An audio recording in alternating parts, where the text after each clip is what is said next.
இதெல்லாம் என்ன புதுசா இருக்கு? யார் அந்த லெட்டர் அனுப்பியிருப்பாங்க? அதுல ரகசியம் அது இதுன்னு என்னென்னமோ எழுதி வச்சிருக்காங்களே, என்ன ரகசியம்?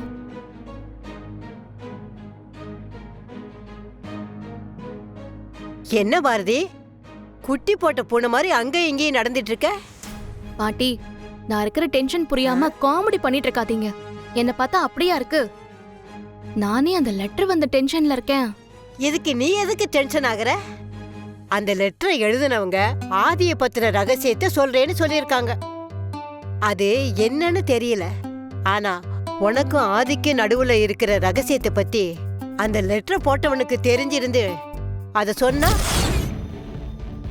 நான் ரொம்ப சந்தோஷப்படுவேன். பாட்டி, நீங்க என்ன பேசுறீங்கன்னு தெரிஞ்சுதான் பேசுறீங்களா? அவருக்கு பழைய விஷயங்கள்லாம் தெரிஞ்சதுன்னா அவரோட உயிருக்கு பிரச்சனை ஆயிடும் தானே. நான் இவ்ளோ நாளா அத பத்தி பேசாம அமைதியா இருக்கேன். நீங்க என்னடா அண்ணா, அத பத்தி தெரிஞ்சாலும் பரவாயில்லங்கிற மாதிரி பேசுறீங்க. மாத்தி மாத்தி பிரச்சனை வந்துட்டே இருக்கு பாட்டி. இந்த விஷயங்கள்லாம் யாரு பண்ணிருப்பாங்கன்னு யோசிக்க யோசிக்க எனக்கு தலையே வெடிக்கிற மாதிரி இருக்கு. நீ இப்படி நினைச்சு பயந்துட்டு இருக்க. ஆனா ஆதி தம்பி ஆர்வமா அந்த ரகசியத்தை தெரிஞ்சுக்க அந்த லெட்டர் எப்படா வரும்னு காத்துட்டு இருக்காரு. இப்ப ஆதியை நினைச்சுதான் பாட்டி நான் பயந்துட்டு இருக்கேன். 12 மணிக்கு கரெக்டா வரும்னு சொல்லிருக்காங்க. வரப்போற லெட்டர்ல என்ன இருக்குமோ ஏது இருக்குமோன்னு ஒரே படபடப்பா இருக்கு.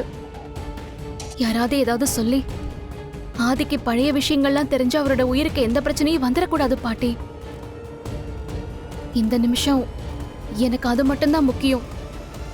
அதுக்காக தான் நான் இவ்ளோ நாளும் மித்ரா பண்ற எல்லா விஷயங்களையும் பொறுத்துக்கிட்டேன். பாரதி, நீ கண்டதை நினைச்சு மனச போட்டு குழப்பிக்காத. நடக்கிறது எல்லாமே நல்லதுக்கு தானே நினைச்சுக்க. நீ பயப்படுற மாதிரி எதுவும் நடக்காது. எத்தனையோ விஷயத்த பார்த்துட்ட, இதையும் பார்த்துக்கலாம் விடு. எது எப்படியோ பாட்டி, நீங்க என் கூட இருக்கிறதுனால எனக்கு அப்பப்போ ஒரு சின்ன ஆறுதல் உங்க மூலமா கிடைக்குது.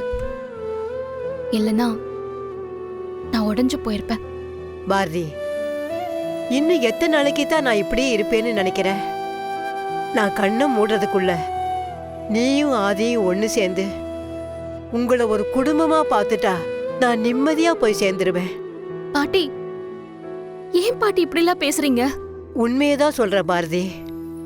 ஆனா உனக்கு தான் எதுவுமே புரிய மாட்டேங்குது.